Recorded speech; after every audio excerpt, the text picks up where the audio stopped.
It's time for the Elsa Show interview series. Tonight's guest, Gold Star father, author, successful businessman, and host of Constitution Solution, one podcast under God, Mark DeLuzio. Well, hey there, everybody. Hey there, my friend Mark. As you can see, I have Mark back again. And here's what happened. I do what I do. I did what I do. And I woke up one morning, was scrolling through my social media and getting very frustrated and aggravated, seeing how many people were misquoting, misrepresenting, misusing the Constitution. And I thought, you know what? I need to get a hold of Mark and we need to do some videos about this and get some education out to people. And we need to do it in like small bites here. So I right away messaged Mark and I said, hey, Mark, can you do this? What do you think? And I swear I might be exaggerating just a tiny bit, but I feel like it was within minutes. You're like, oh yeah, here's some slides and I'm ready and let's do it. Just like that. So here we are. These slides for this presentation and the next one that we're going to do did not exist. I created them just for you. So but I am known as a PowerPoint king. So that's what I do. I love it. That's good because my brain is not that organized. My brain, it's like, you ever go into like a sports bar and they've got all those TV screens everywhere and they're all playing something different? That's my brain. You know, all of the screens are playing something different. All of the computer tabs are open. So yes, as long as you have the remote, as long as you have the remote, that's all that counts. Sometimes I do, sometimes I don't. Any given day, you never know what you're going to get here. So I'm so grateful to you for taking the time to not only create that, but to come on here and share this with me and everyone watching and listening, because this is, and we've said this many times before, this is so vitally, incredibly important for us as Americans to know and understand. And I know that it's overwhelming, right? Like it's the language is challenging for people because it's not today's language. The principles and points, there's a lot of stuff in there. It doesn't seem like it because it's really, as you've said in the past, it's not that it's this huge document. It's just has so much weight to it. It does. Right? So we are going to, mostly Mark, we are going to break it down for you in 15 minutes, basically, ish. We're going to make it in 15 minutes. We can do it, right, Mark? We can. There's only 400 slides, so I think we should be able to do it. No problem. Everybody sit back, relax, get your cup of coffee. Right? No, it's not going to be boring. It's going to be a lot of fun. You're going to love it. Okay, so we're putting up, so we have slides, thanks to Mark, and we're going to go through each one of these guys here. So the very first thing, so obviously we're going to be talking about the Declaration of Independence. And the very first question you have to ask is, of course, why was the Declaration written? And Mark is going to explain that to us. Yeah, and also I think the important thing here is, why are we doing the Declaration first? Okay, because these two documents, the Declaration of Independence and the Constitution, are linked. They are not separate. They feed into each other. And hopefully, if you can understand why do we have the Declaration and what it is and how it ties into the Constitution, you'll have so much ammunition to judge, debate, or whatever as you move through. Now, the Declaration, very simply, was Thomas Jefferson and all the other founders basically said to the King of England, King George, we don't like the way you're ruling over us. And we gave you a chance. We told you that we don't like it. You've ignored us and continue to be tyrannical in your way you handle us.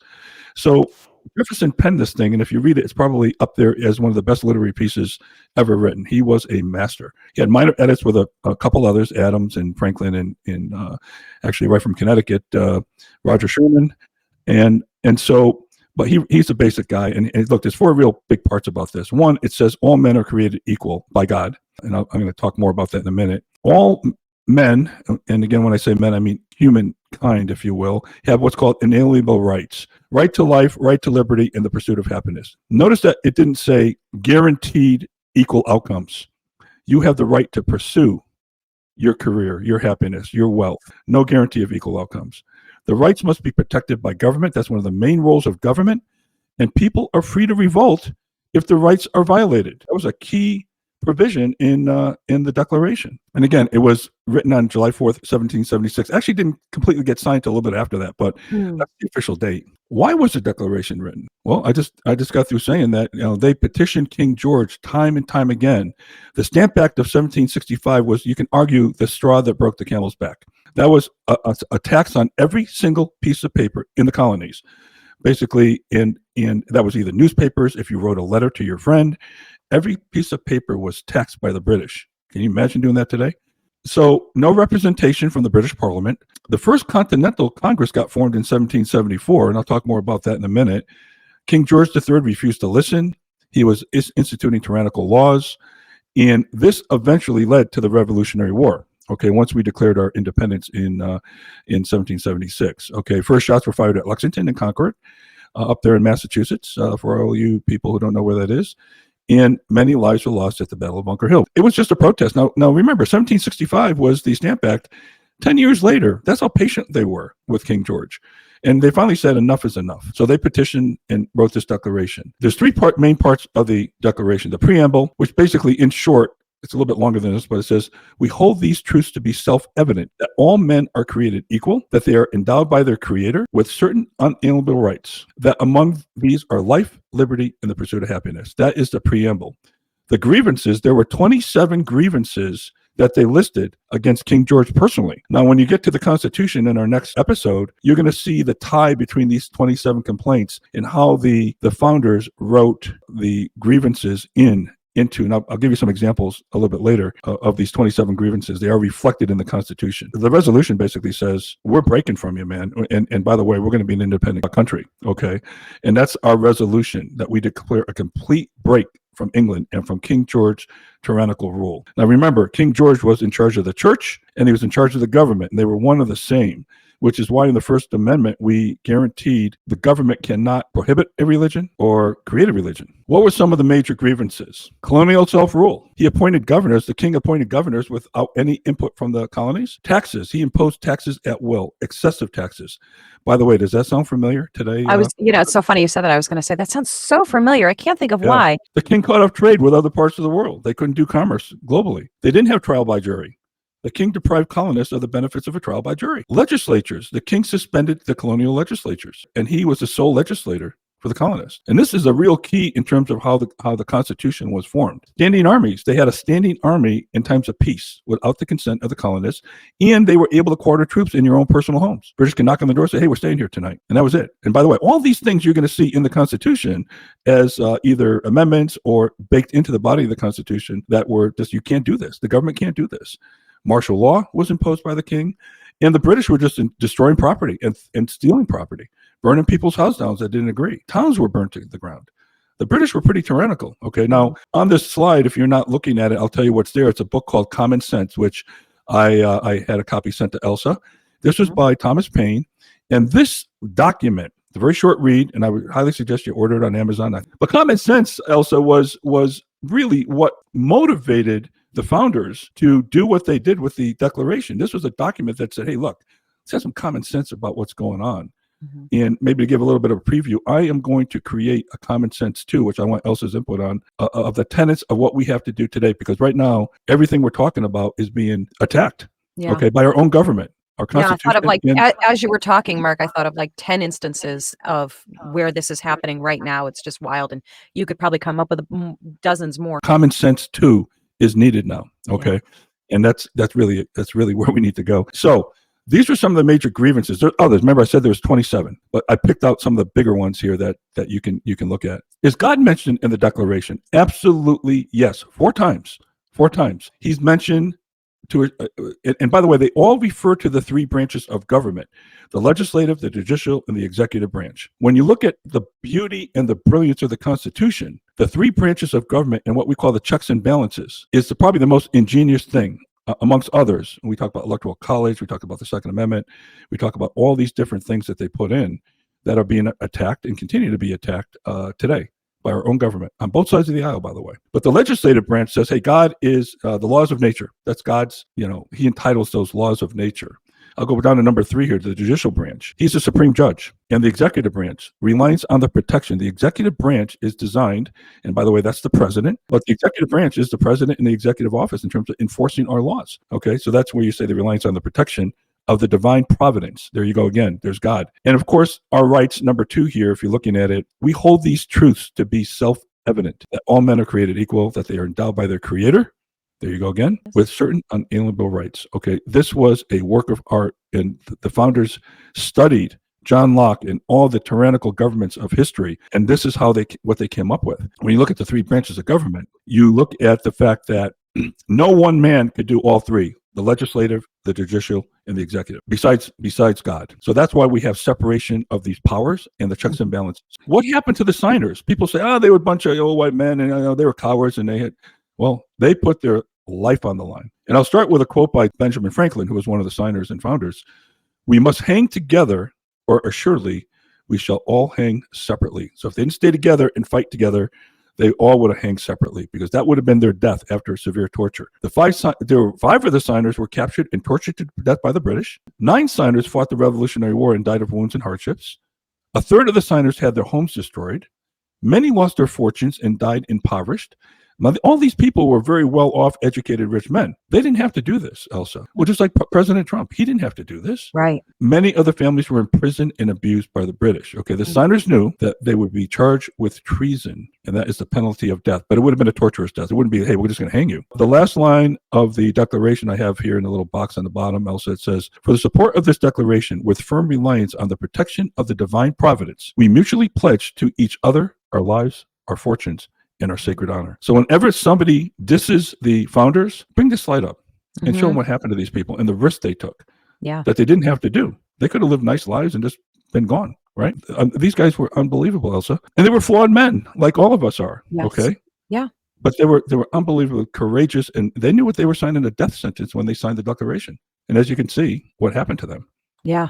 Who were they? There were 56 signers. They're all wealthy and highly educated. Like I said, they could have lived their lives out in comfort. 24 were lawyers or jurists, 11 were merchants, and 9 were farmers. 2 of the signers, Adams and Jefferson, became presidents eventually. After Washington, Adams became president, and then Jefferson became president, the 3rd president. So you got to ask yourself, knowing all of this, and you want to criticize our founding fathers? Would you have the courage to have signed this declaration? Yeah, people are really brave behind keyboards and safe spaces and all of those things, but could you really do it? And I don't think anybody actually knows the answer to that. We all think we might know, but I don't think you know until you're put in a position where you have to defend your words, and they certainly did. Talk about courage, right? It's a really good comment. You don't know, okay? But anybody who says, "Oh yeah, I would have done it," yeah, really?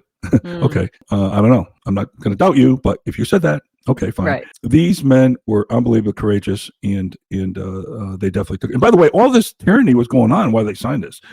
Houses were being burned. The British were, abusing citizens in a lot of different ways. So it wasn't like everything was calm and peaceful, and then all of a sudden a storm came after they signed this. They already knew what was going on. All right. And so it wasn't like, this might happen. No, it was happening already. You're going to hear people say to you, weren't they old white men who owned slaves? Yeah, most of them owned slaves, but they knew slavery was wrong. They also knew, Elsa, that had they fought slavery, then they never would have a country. That was something that they put off to a later time to deal with. And as a matter of fact, a lot of the founders, like Franklin, were abolitionists. They risked their reputation and safety, and they advocated for black slaves. Okay. Now, they couldn't just let them go. If they let them go, Elsa, they would have been captured by some tyrannical slave master, and that would have been worse for them. So they knew they couldn't just let them go out into the nether and say, okay, well, you're free. Where are they going to go? And there's a lot of money returning, even in the North, where slavery wasn't as prominent. There's a lot of money of capturing a black person and bringing them to a slave owner for money. So it was an industry there. Yeah. So the founders knew that. They knew it was wrong, but they couldn't attack this now. It was too divisive of an issue for the country. They never would have came together. And when I talk about the Bill of Rights, when I talk about the Constitution, that Bill of Rights, the first 10 amendments, was key to get all 13 colonies to sign up for the Constitution.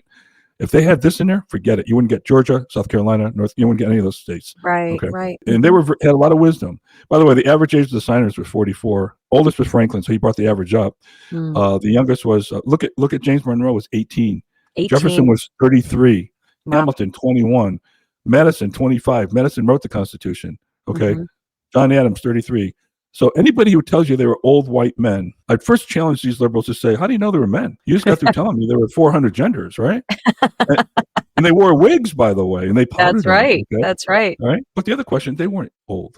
They weren't old. Right. Come on. Okay. No. What about this whole business? And I got challenged on this quite a bit.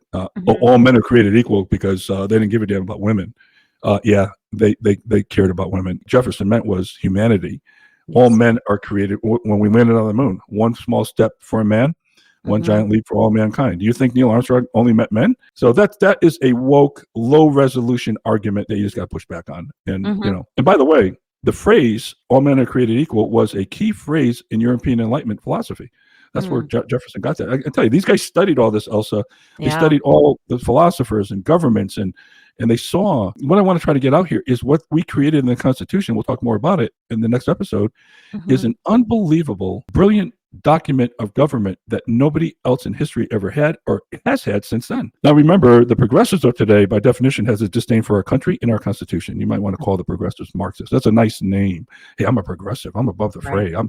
My thought process is higher than yours, Elsa, because I'm progressive. You can deal with what you deal with, but I'm elite. I'm much more, Well, these progressives also claim their founders were sexist, racist. They excluded women, children, and blacks, and that's just not true. So. Yeah. So what I would, like to be so bold to suggest to anyone who just watched this segment with us, don't hesitate to share it. Don't hesitate to share it or take notes from it, audio record it, whatever you want to do, any way that you want to do it, that you're armed with this information to share with other people, because that's really the point. When progressives, leftists, whatever name you want to give them, come at you with these things, you want and need to be armed with facts, because the only way you can defeat them or silence them is with facts. And when you give them the facts, they have no response. They usually will go away.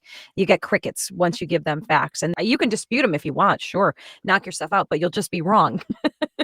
Right? It's as simple as that. You'll simply be wrong if you want to dispute these facts. I mean, it's so well documented, and as Mark said, so well written and thought out, and the forethought. That's the part that gets me, Mark, every time. The amount of forethought that they had in creating these documents for future generations, for the future of this country, is mind-blowing to me, under all of the circumstances. I was just going to use that word, mind-blowing. It absolutely is.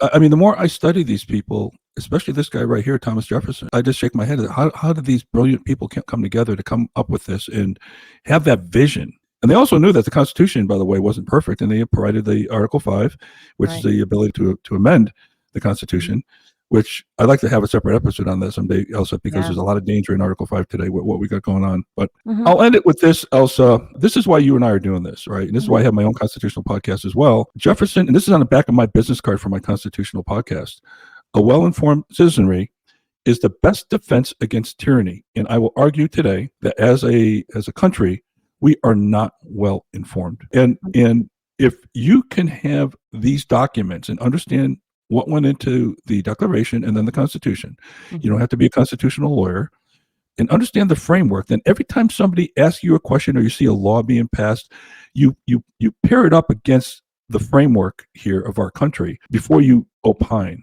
Okay. And then you can always go back and say, well, you may like that idea. You may like the government paying for your health care.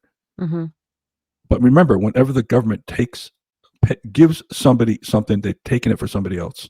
Okay. Right. And by the way, that most likely will be you. So whenever you see that, you say, well, that's not constitutional. That's not what these guys framed up. And you can always go back to the framework and say, no, you may like that, but you can't do it.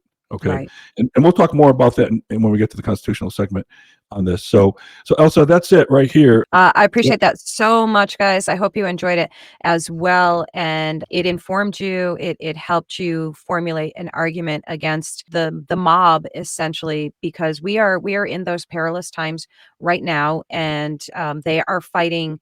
They have been fighting their fight for way longer than we've been paying attention to their fight, and their fight is to undermine and destroy the values and the foundation that the founding fathers created for us to live a free life. Knowledge is power. I'll use the cliches. I don't mind. So stay tuned, guys, or come back for it. We're going to be talking about that Constitution. So we'll see you in the next one. Take care, guys.